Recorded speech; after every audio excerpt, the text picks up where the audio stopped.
Welcome back to another SCP story reading, dear researchers. Today we'll be starting along the Drooling Path, an absolutely wonderful short series that, by the end, had me wanting to put the author to tooth and claw. But, without further ado, let's start on this path, brought to us by Cothardarastrix. Without further ado. The Drooling Path, Part 1.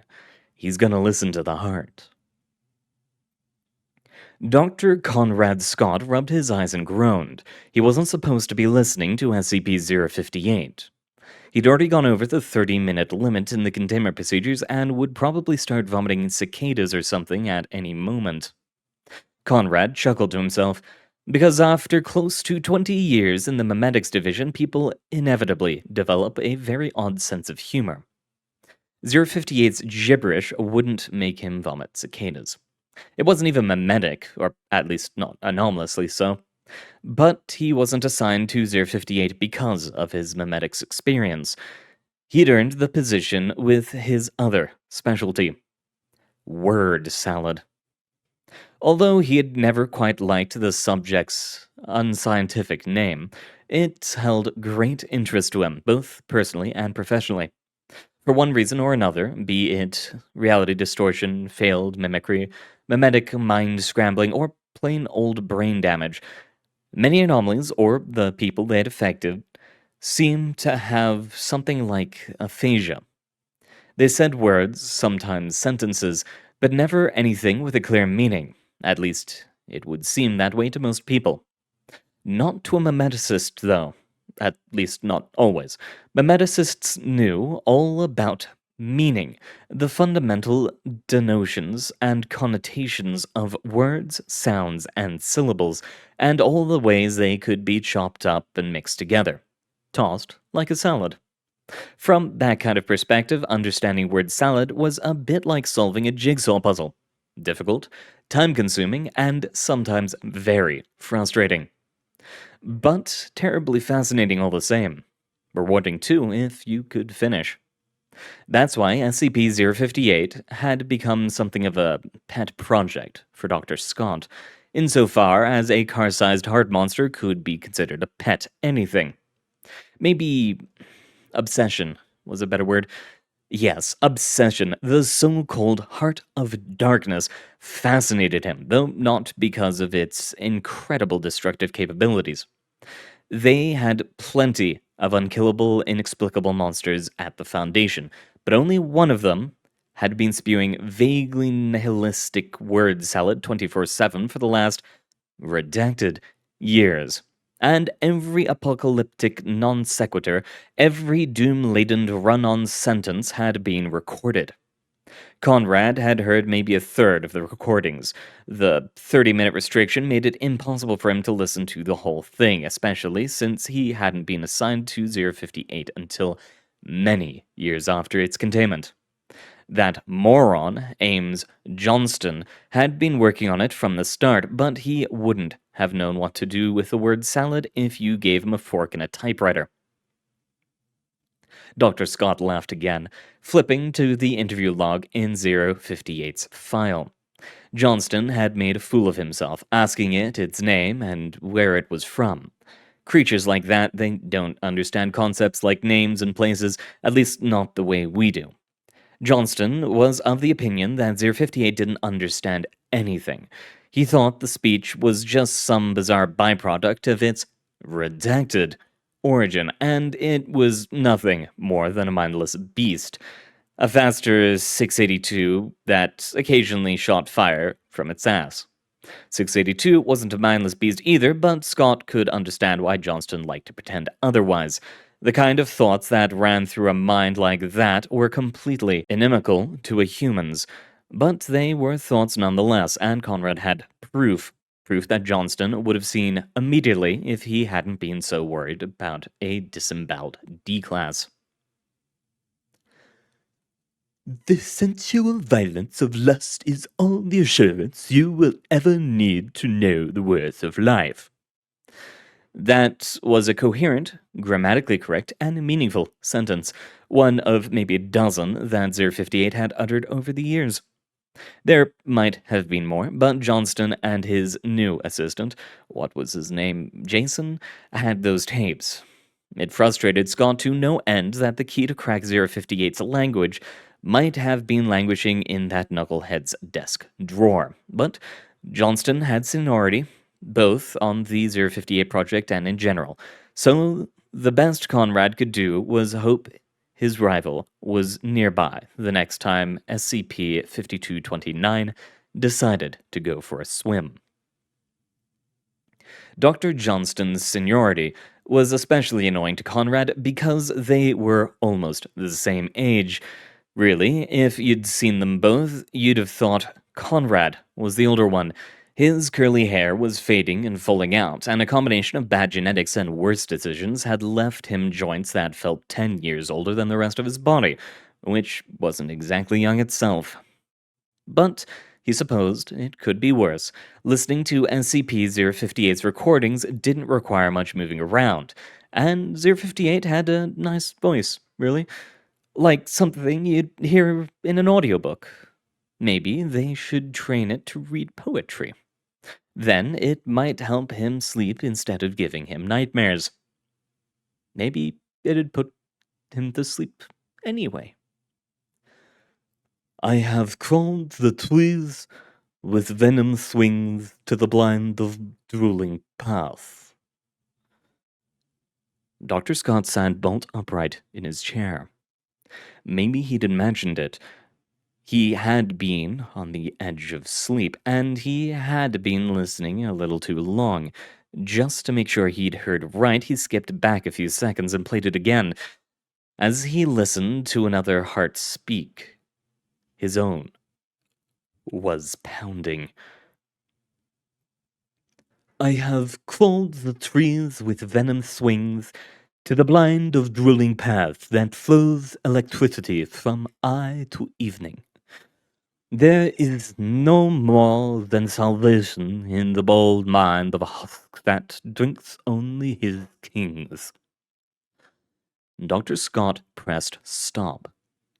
Slowly, he opened his laptop, the clunky Foundation-issued one he had been using since his dinosaur of a desktop brought the farm, and booted up the Foundation internal database. He remembered very well where he'd heard of a drooling path before, but in the memetics division, they train you not to trust your own memories unless they can be verified as genuine. Lucky for Conrad Scott, this particular memory could. He found what he was looking for in an addendum to SCP 1981's file, a transcript from, date redacted, 1996. 01232. Reagan. I've been to the mills of Alaska and the cornfields of Nebraska. I've seen the derelict offices of Google burn with the window boarded up and the squatters inside them. I've seen the houses where they cut up the little babies. From coast to shining coast, I have walked empty down Drooling Path. Indecipherable. The decaying flesh of false morality poisoning our children. I have stood atop the mountain of this greedy earth, looking upon our beautiful pious pit, filling to bursting with the vast hands of helplessness. And did you know what I saw? The transcript didn't describe the heavily degraded video, but it didn't need to. Scott still remembered the way Ronald Reagan's head and neck had looked, sliced nearly to bits by whatever entity inhabited that ancient Betamax tape. He had pored over that image and others like it, and all the transcripts that went with them, searching for any hint of a correlation or pattern that might reveal something, anything about the alien consciousness driving the anomaly. How long had he combed through hours of video, hunting for clues to future events. How many times had he watched Ronald Reagan brutally mutilated, all for nothing? All those hours and days of research had never revealed a single clue to the anomaly's true nature. Eventually, he'd been reassigned to 058, and he'd given up on ever finding out the secrets of 1981. But now, more than a decade later, he finally had something. The same strange phrase spat out by a completely different anomaly, years before a bleeding Ronald Reagan ever gargled it. Drooling Path. Conrad Scott smiled. They heard him in the cafeteria. When the security guards kicked open Dr. Scott's door, he was still dancing. "The Drooling Path!" Dr. Scott exclaimed as he leapt in place, arms above his head like Rocky. "The Drooling Path!" He turned to face the guard, smiling wide, eager to share this new breakthrough with anyone who'd listen. Then the guard tackled him. Even as he was cuffed and hauled away, Dr. Scott continued to cheer. "The Drooling Path!" he shouted. "I knew it! I knew it!" Dr. Glass sighed. "Conrad needs a vacation." He needs a reassignment, Dr. Johnston grumbled. "Well, that's what this assignment is going to determine." Glass semi-agreed. He and Ames Johnston were walking side by side down a hallway in Armed Biocontainment Area 14, headed towards the cell where the overjoyed Dr. Scott had been detained. He wasn't trying to hurt anybody, but he'd been listening to 058 for almost an hour, and security wasn't taking any chances. "Dr. Johnston!" called an out-of-breath voice from behind. The doctor scowled and did not turn to face his assistant as the much younger scientist drew up beside him. "Yes, James?" "I was walking past Dr. Scott's office just now, and I..." "Great idea," Johnston interrupted, just wanting rid of the bothersome research assistant. "Go seize all his 058 stuff and put it in my office." "Now, Ames," Glass cautioned, "don't you think you should wait until after the evaluation to seize Conrad's possessions?" James, who was already turning to go, paused briefly. Johnston scoffed. "Scott's cracked. They won't fire him, no. But he violated containment procedures. He's off 058 for good." Then he grinned sardonically, exposing the hole where his right front tooth had once been. "You seem entirely too happy about your co-worker's misfortune." Glass cast a sideways glance at Johnston, if only to frighten him. Johnston crossed his arms defensively. 058 is my project, always has been. Scott's just here for that weird gibberish. "Word salad, sir," James corrected before he could stop himself. Obsession he has. You know they kicked him off 1981 for trying to communicate with it. "Yes, I am aware of Conrad's history. That's why they sent me instead of Yamada."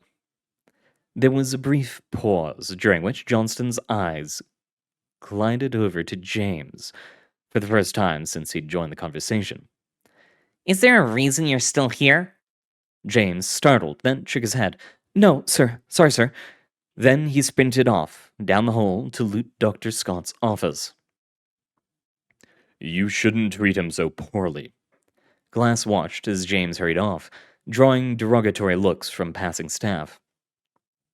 "He needs it. The kid's soft. Lets everybody step on him. I'm just trying to toughen him up so he won't crack like Scott just did." Now that the initial excitement had passed, Dr. Scott was frustrated. When he'd begun his celebratory dance, he hadn't considered the way it would look to anybody who barged in. So now he was stuck in quarantine waiting for a psych eval. He was still pretty happy, though. He'd made the first real breakthrough on the speech patterns of both 058 and 1981. At the same time, nonetheless. Even better, he'd done it before that asshat Ames Johnston. He couldn't wait to get back to his office. That's why he hopped to his feet as soon as the door slid open, only for the smile to melt from his face. "Hello, Conrad." Dr. Glass smiled warmly as Scott collapsed back into the narrow bed, face in both hands. "I'm not compromised," Dr. Scott exclaimed once again. "No one's saying that you are," repeated Glass, "but you certainly seem distressed." "I'm distressed because I'm in a cell instead of my office, where I need to be." "Doctor, you've worked plenty enough for today. I think you need a vacation." "Vacation?" Conrad angrily rose to his feet once again. "I've just made the biggest breakthrough of my life!" In his peripheral vision, he saw the security guard still standing at the cell door raise his weapon. Glass didn't seem to notice, but Scott took the hint and sat down. "And what exactly is this breakthrough?" Glass inquired. Scott couldn't resist himself. He'd been aching to tell somebody about it. Unlike Johnston and the meatheads guarding the door, Glass was intelligent. He would understand how important this was. Scott leaned forward and smiled. "The Drooling Path," he said. Glass's brow furrowed. "I'm sorry." "The Drooling Path!" Scott exclaimed. "I heard 058 say it." "So what?" Glass asked, writing something down. Scott had learned not to read upside down. It was a survival skill in the memetics division, but he didn't need to in order to know that this interview wasn't going well. With a little more urgency than before, he tried to explain himself. "I've heard that before." Glass looked up from his clipboard. 1981 said it once. Glass returned to his writing. "Sounds like a coincidence to me." "Coincidence?" Scott shouted, surprising even himself. "There are more than 200,000 words in the English language. The coincidences of two unrelated anomalies coming up with the same phrase by pure coincidence are practically non-existent." "And you have another explanation, I assume." "Yes." Scott leaned even closer to Glass, who looked up from his papers once again. "Because they aren't unrelated." "Stupid, stupid, stupid," James muttered, gathering up the CDs with 058's ranting on them. He hated it when Johnston treated him like shit, just because he was just a research assistant, not a proper researcher. James knew he should stand up for himself, but he also knew that talking back to Johnston would be a one-way ticket to Keter duty. James's friendlier colleagues had assured him there was no such thing, but he wasn't so sure. He also hated rooting through Dr. Scott's office like this. It was an invasion of privacy, and he knew that he'd catch the blame when Dr. Scott wanted his 058 CDs back. Also, Dr. Scott's office was creepy. His desk was a disorganized mess of SCP files, beat poetry, and nonsensical notes to himself. There was also a printed photograph of Ronald Reagan in the pile. It looked like someone had taken a photo of a TV playing a badly degraded VHS tape. The former president was barely recognizable. He also looked like he was bleeding. The desk was nothing compared to the walls, though. There was a corkboard behind the desk, completely covered in handwritten transcriptions of 058 recordings, with words highlighted in different colors. Dr. Scott had even stuck pins in them and connected them with color-coded yarn like Fox Mulder. And right in the middle, written so big that it took up a whole page, was this. "The sensual violence of lust is all the assurance you will ever need to know the worth of life." Maybe Dr. Scott really was crazy. James quickly finished putting the 20-some 058 discs in his duffel bag, then made for the door. He was almost out before he remembered to check the CD player itself. Reluctantly, James doubled back to Dr. Scott's chaotic desk and popped open the lid on the little compact CD player that lay there.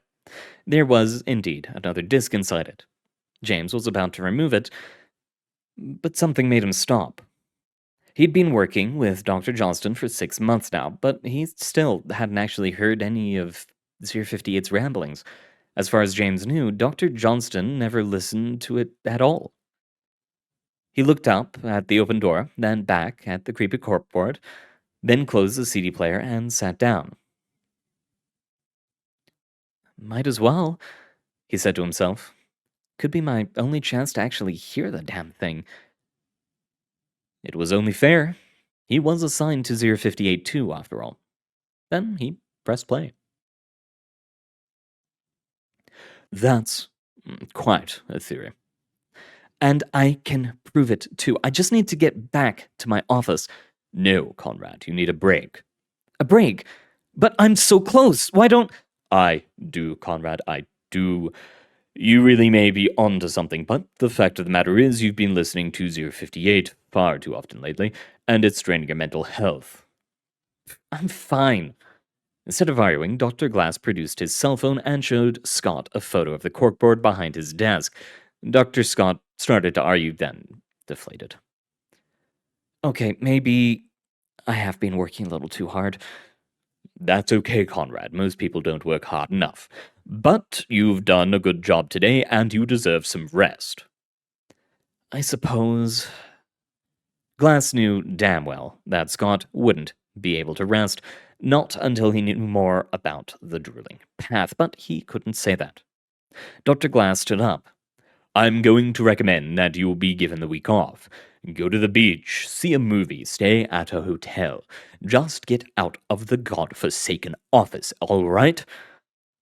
Scott sighed, resigned to his fate. Well, a little fresh air couldn't hurt. That, at least, was true. Area 14 was almost completely underground, which made both fresh air and sunlight difficult to come by. My point exactly is that anything you need from your office, well, that isn't work-related. Of course, just my lunch. Okay, I'll have someone go get those for you. Scott crossed his arms. What? You don't trust me in my own office? Glass didn't answer because he was already leaving. Take him to the lobby, would you? He whispered to the guard. Don't let him out of your sight. The guard nodded, then turned to Scott while Glass headed off down the hall. Come on, let's go to the lobby. You are welcome in the world of frozen sundowns, but only while the childish members of tomorrow's mind die quietly in sudden sequence. James was horrified. No wonder Dr. Scott's office was such a madhouse. If he listened to this on a regular basis. Never have the masses and water chosen to live in margins. No one has forgiven the lands of mixed and chosen men, ground to cinders in the life of derangement. Suddenly, James was seized with a sudden concern that these recordings might be mimetic or something. Dr. Scott had been detained by an armed guard. Maybe he'd gone nuts and tried to kill somebody. Hoping he hadn't been corrupted already, James reached forward to stop the CD player. I have Almost exactly when James stopped the playback, the door to the office swung even further open than it had been already, striking the wall with a startling noise. James jumped, finding himself face to face with Dr. Johnston. James. Yes, sir, he replied nervously. What's taking you so long? James began, but it turned out to have been a rhetorical question. Where are those discs? Johnston demanded. James repeated, grabbing up the duffel containing them. Here they are. Johnston thanklessly snatched it out of his hand. Excellent. Now go get me a coffee and come straight back to my office. With that, Johnston left the room as angrily as he entered it. Mean old bastard, he muttered. James started to leave again, but just like last time, he remembered the disc in the CD player when he was halfway out the door. Shit, he said, doubling back again to get it. Johnston would be seriously pissed, even though it was his own damn fault for being so impatient. Of course, it wasn't like the mean old bastard was actually going to listen to it. He was just taking the CDs out of spite. He probably wouldn't even notice if one of them went missing. James grinned. A little rebellion never hurt anybody. And that's the start of part 1 of 5 plus epilogue of the Drooling Path. Thank you very much for coming, everyone. I hope to see you all next time. And I can't wait to figure out the secret behind the Drooling Path. Good luck out there. Get yourself something to eat.